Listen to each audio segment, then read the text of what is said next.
કોઈ પહેલાં તો કોઈ પ્રેશર ટેકનિક હતી નહીં. અમારી જે માગણી હતી, અમારી મુખ્ય બે માગણીઓ હતી.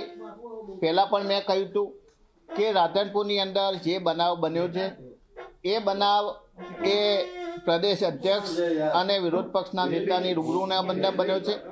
અને બીજું કે એસસી સેલની પાટણની અંદર જે નિમણૂક કરવામાં આવી, મેં પહેલાં પણ કહ્યું હતું કે પ્રમુખનો જયાબેનનો અમારે કોઈ વિરોધ નથી, પરંતુ જે પણ નિમણૂકો કરવામાં આવી એની અંદર 2017 અને 2019ની અંદર અમારા વિરુદ્ધમાં જે કામ કર્યું હતું, અમારા વિસ્તારના એવા લોકોને પ્રદેશ કક્ષાએ પ્રાધાન્ય આપવામાં આવ્યું હતું, પ્રદેશ કક્ષાએ એમનો સમાવેશ કરવામાં આવ્યો હતો.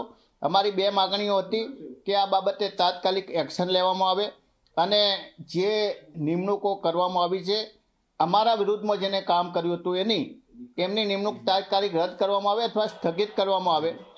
અત્યારે સવારથી મારી સાથે અમારા બંને સાથી ધારાસભ્ય અમરતજીભાઈ, દિનેશભાઈ અને અમારા જિલ્લા પ્રમુખ અમારા દંડક વિમલભાઈ ચુડાસમા, આ તમામ સાથે ચર્ચા થઈ.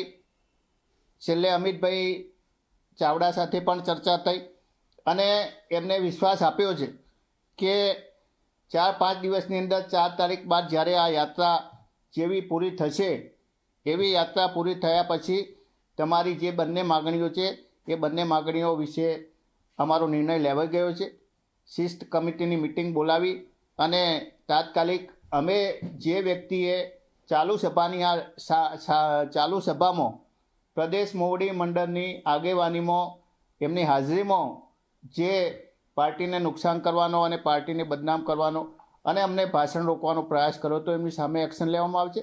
અને જે અમારા વિરુદ્ધમાં જે વ્યક્તિઓએ કામ કર્યું હતું એવા વ્યક્તિઓ કોણ છે એમના નામ એ જે પ્રદેશ કક્ષાએ એમને સમાવવામાં આવ્યા છે એમને રદ કરવામાં આવશે.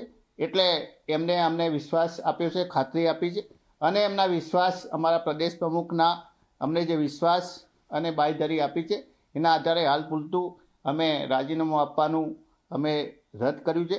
પરંતુ આ સમગ્ર બાબતની જાણ અમે પત્ર લખી અને જે હકીકત બની છે એ અંગ્રેજીની અંદર અમે ડ્રાફ્ટ તૈયાર કર્યો છે અને એ ડ્રાફ્ટ અમે કેસી વેણુગોપાલ અને એઆઈસીસીને મોકલી આપીશું.